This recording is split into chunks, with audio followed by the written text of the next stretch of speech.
Hello friends, I'm Sonali Jai Mehta. In this video tutorial, we are talking about your chapter number 13, Why do we fall ill?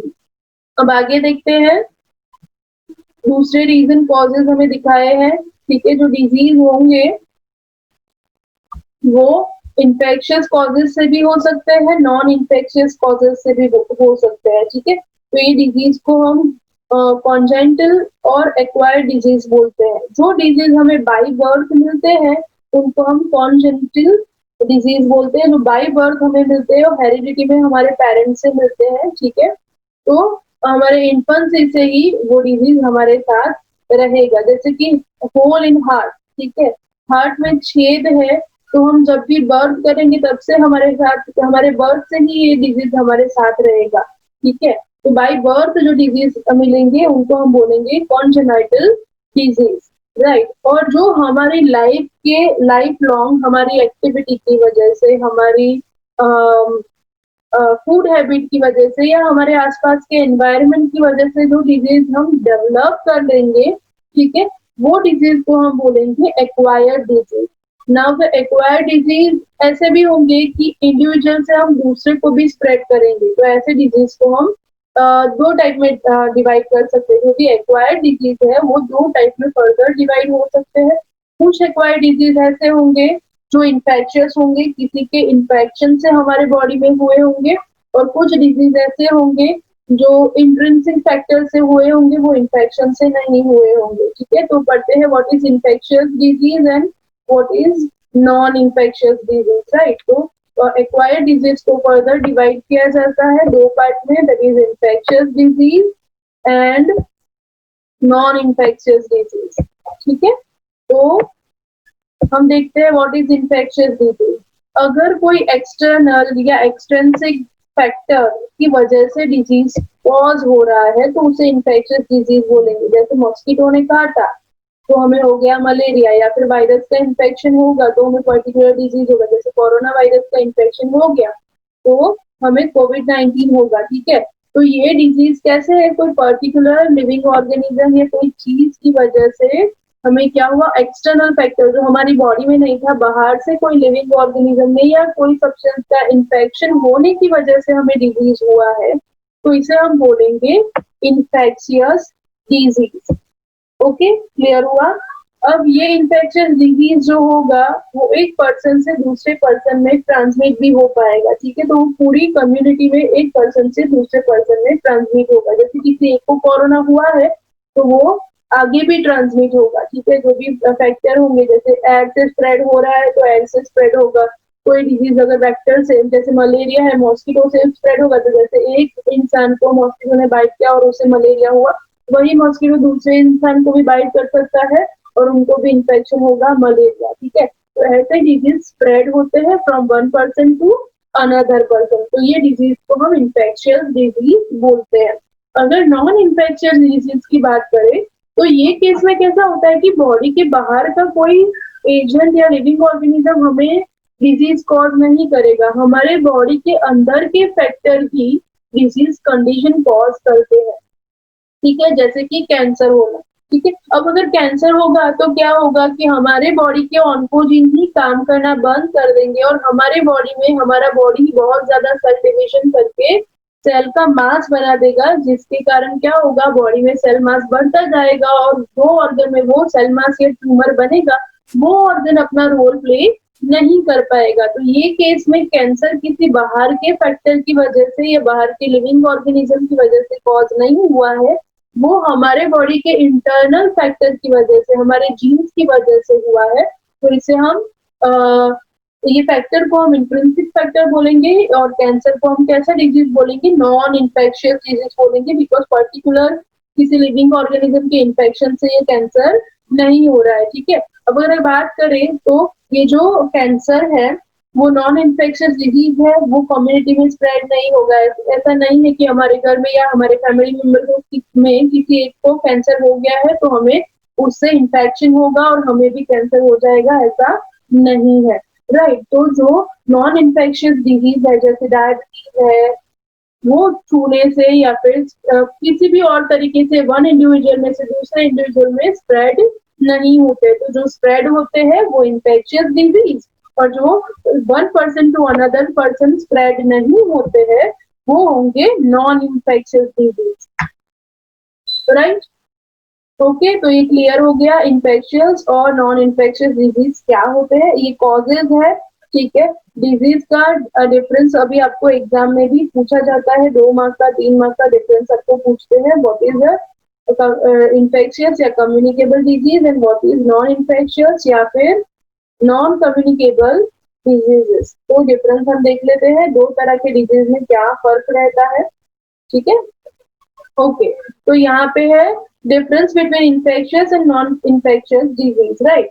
तो सबसे पहला हम पढ़ेंगे infectious disease, right. तो infectious disease जो है वो कॉज होते हैं by attack of pathogen. Pathogen किसे बोलेंगे, ऐसे ऑर्गेनिज्म जो हमारे बॉडी में आके डिजीज कॉज कर सकते हैं उन्हें हम बोलेंगे पैथोजन।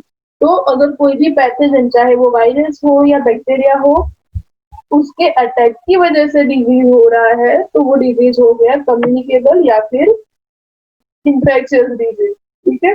तो कम्युनिकेबल डिजीज में क्या होगा कि ये डिजीज जो होगा वो पैथोजन के अटैक से होगा।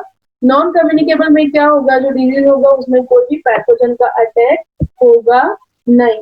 सेकेंडली, जो डिजीज है, अगर कम्युनिकेबल डिजीज की बात करें या इन्फेक्शियस डिजीज की बात करें तो वो डिजीज कॉज करने वाला कोई एक्सटर्नल फैक्टर होता है बॉडी के बाहर से, कोई वायरस या फिर कोई बैक्टीरिया अगर हमारे बॉडी में इन्फेक्ट करता है और उसकी वजह से डिजीज हो रहा है तो वो एक्सटर्नल फैक्टर की वजह से कॉज होता है। बट नॉन इन्फेक्शियस डिजीज जो है वो इंटरनल फैक्टर की वजह से कॉज होता है, फाइन। ओके, अगर थर्ड हम बात करें दैट इज इन्फेक्शियस डिजीज जो होगा वो एक पर्सन से दूसरे पर्सन में स्प्रेड होगा, यानी कम्युनिकेबल डिजीज जो है वो एक पर्सन से दूसरे पर्सन में, एक इंडिविजुअल से दूसरे इंडिविजुअल में ट्रांसमिट हो सकता है। वेर एज नॉन कम्युनिकेबल या फिर नॉन इन्फेक्शियस डिजीज जो होगा वो एक पर्सन से दूसरे पर्सन में ट्रांसमिट नहीं होता है, फाइन। आगे अगर देखें, transmission of infection occurs through the direct contact और सम मीडियम, ठीक है। अगर इन्फेक्शियस डिजीज की बात करें तो जैसे कि कोरोना की बात करते हैं तो जो वायरस होता है या डिजीज होता है वो या तो डायरेक्ट छूने से फैलता है या फिर एयर से, वाटर से, वेक्टर से ये सारे डिजीज फैल सकते हैं, ठीक है, फाइन। जैसे अभी कोविड-19 की बात करें तो छूने से या फिर हम जो कॉफिंग करेंगे उससे एयर में उसके वायरसेस फैलते हैं। कुछ डिजीज होते हैं जो पानी से फैलते हैं जैसे कि कॉलेरा है, ठीक है। तो कुछ डिजीज वेक्टर से फैलते हैं जैसे कि मलेरिया है। तो जो भी इन्फेक्शियस डिजीज होते हैं वो अलग अलग मीडियम से या फिर एयर, वाटर या फिर वेक्टर से स्प्रेड होंगे। बट नॉन इन्फेक्शियस डिजीज में ट्रांसमिशन नहीं होगा, सिर्फ हेरिडिटी डिजीजेस जो होंगे, जो जीन में हमें पेरेंट्स से मिलेंगे वो अपने पेरेंट्स से ऑफस्प्रिंग में पास हो सकेंगे, बट वो इन्फेक्शियस नहीं होते। मतलब पेरेंट्स में ही अगर जीन नहीं है कि इंसुलिन प्रॉपरली प्रोड्यूस होगा तो वो अपने ऑफस्प्रिंग को वही जीन कैरी फॉरवर्ड करेगा। तो पॉसिबिलिटी है कि अगर हमारे फादर को या हमारे फैमिली मेंबर को डायबिटीज है तो हमें या हमारी ऑफस्प्रिंग में डायबिटीज होने के चांसेस है, राइट। बट वो इन्फेक्शियस नहीं होता है या मीडियम से फैलता नहीं है, ओके।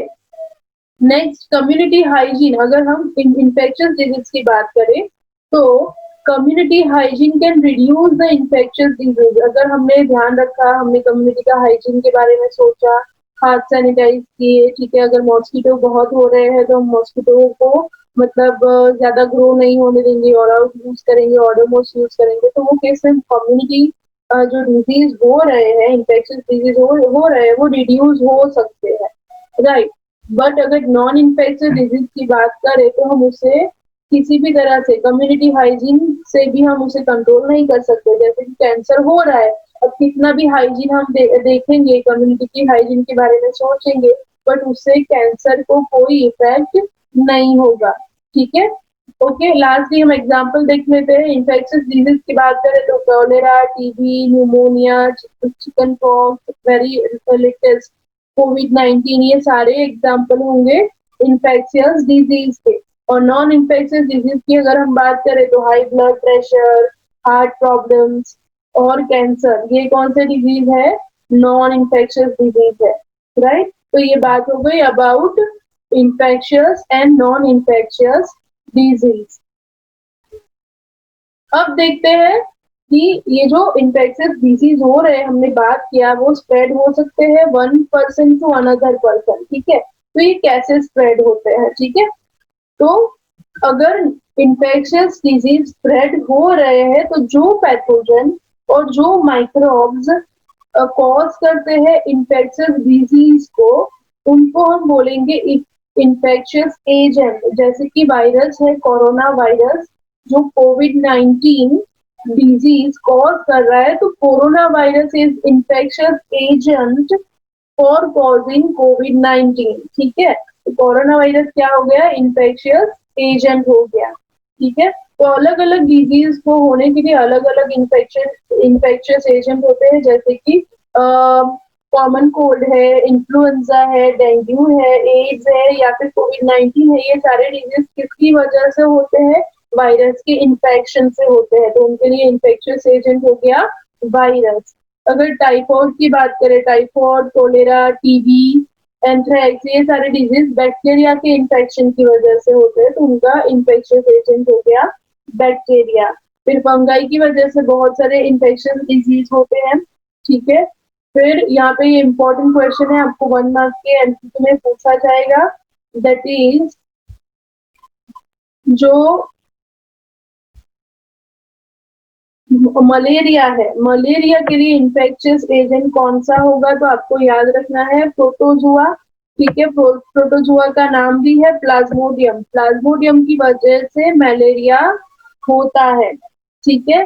सेकेंडली, मलेरिया स्प्रेड कैसे होता है? तो आपको लिखना है मॉस्किटो, एनोफिलस मॉस्किटो, जिसके बारे में हम आगे पढ़ने वाले हैं, बट उसका इन्फेक्शियस एजेंट होगा प्लाज्मोडियम। वो एक तरह का प्रोटोजुअन है जिसका नाम है प्लाज्मोडियम, ठीक है। और अगर आपको पूछा जाए काला अजहर, तो उसका इन्फेक्शियस एजेंट भी होगा प्रोटोजुआ, ठीक है, फाइन। और बहुत सारी डिजीज जैसे round worm, ring worm, elephantiasis, ये सारे वर्म्स के कारण होते हैं, जो छोटे छोटे कीड़े होते हैं वर्म्स, उसके इन्फेक्शन से हमें राउंड वर्म, ये सारे डिजीज, एलिफेंटासिस, ऐसे वर्म्स इन्फेक्शन से डिजीज कॉज होते हैं, ठीक है। तो ये बात हो गई अलग अलग तरह के इन्फेक्शियस एजेंट की, ठीक है। अब हमें बात करनी है that is what is the means of spread of infection. ये सारे डिजीज एक इंडिविजुअल से दूसरे इंडिविजुअल में कैसे स्प्रेड होंगे, उसके बारे में हमें बात करनी है, जो हमारे नेक्स्ट लेक्चर में हम देखेंगे। If you like the video, kindly hit the like button, share it with your friends and subscribe to our YouTube channel. Thank you.